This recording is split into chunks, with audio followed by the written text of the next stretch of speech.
Indonesia mengalokasikan 20% anggaran nasional untuk pendidikan. Tapi kenapa masih ada sekolah yang tanpa atap? Literasi dasar yang seharusnya menjadi prioritas justru masih menjadi tantangan besar di era digital. Bagaimana kita bisa bersaing jika kita bahkan gagal di level paling dasar? Apa yang salah dengan prioritas kita?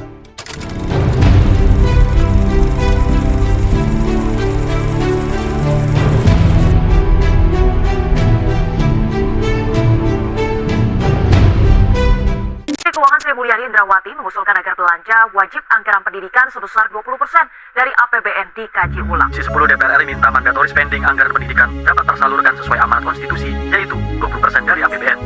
Tentu 20% mandatory spending APBN itu untuk pendidikan, betul-betul murni untuk pendidikan, bukan ditransfer atas nama fungsi pendidikan. Pendidikan adalah kunci masa depan. Tapi pertanyaannya, kunci untuk siapa? Apakah untuk semua orang? Atau hanya sebagian kecil yang berguna?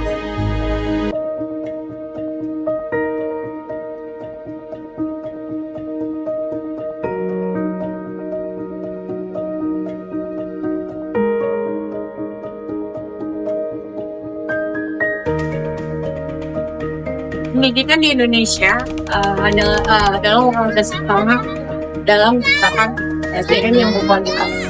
Tapi sayangnya banyak anak Indonesia yang bahkan tidak bisa membaca di usia yang seharusnya mereka mampu membaca.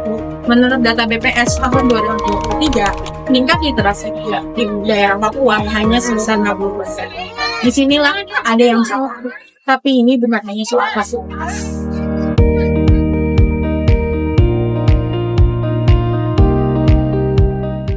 Ini kan juga erat kaitannya dengan ini. Kalau lulusan kita tidak siap kerja karena tidak memiliki skill yang relevan dengan lapangan kerja yang tersedia di lapangan, Indonesia akan kehilangan potensi besar untuk menjadi negara yang tertinggi. Bonus demografi akan menjadi beban sehingga SDM tidak dikelola dengan baik. Bayangkan, lulusan SMK dan SMA yang seharusnya menjadi tulang punggung industri justru mendominasi angka pengangguran. Kenapa ini bisa terjadi? Kurikulum kita seringkali tidak relevan dengan kebutuhan industri modern. Akibatnya, banyak lulusan yang tidak punya skill yang dibutuhkan pasar. Di daerah seperti Papua dan Nusa Tenggara Timur, banyak anak yang bahkan tidak bisa membaca ataupun menulis dengan lancar. Kesenjangan ini diperparah dengan kurangnya fasilitas pendidikan yang mendukung. Menurut data BPS, ada 30% sekolah yang kekurangan ruang kelas dan bahkan bahan ajar. Tanpa akses pendidikan yang layak, bagaimana kita bisa mencetak generasi yang siap bersaing? Teknologi bisa menjadi alat yang luar biasa untuk menunjang pendidikan pendidikan. Tapi faktanya, banyak yang menyalahgunakannya. Anak-anak hingga remaja lebih sering menghabiskan waktunya untuk scrolling TikTok dan media sosial lainnya. Namun di sisi lain, daerah terpencil masih sulit mendapatkan akses teknologi untuk mereka belajar pendidikan. Jepang melibatkan industri dalam pendidikan untuk memastikan kelulusan siap. Di negara Finlandia menempatkan guru sebagai profesi yang sangat dihargai. Guru itu harus memiliki gelar S2 dan kurikulum mereka hanya fokus pada kebahagiaan siswanya saja. Di Indonesia, pendidikan masih terlalu fokus pada hafalan dan nilai bukan pada keterampilan hidup.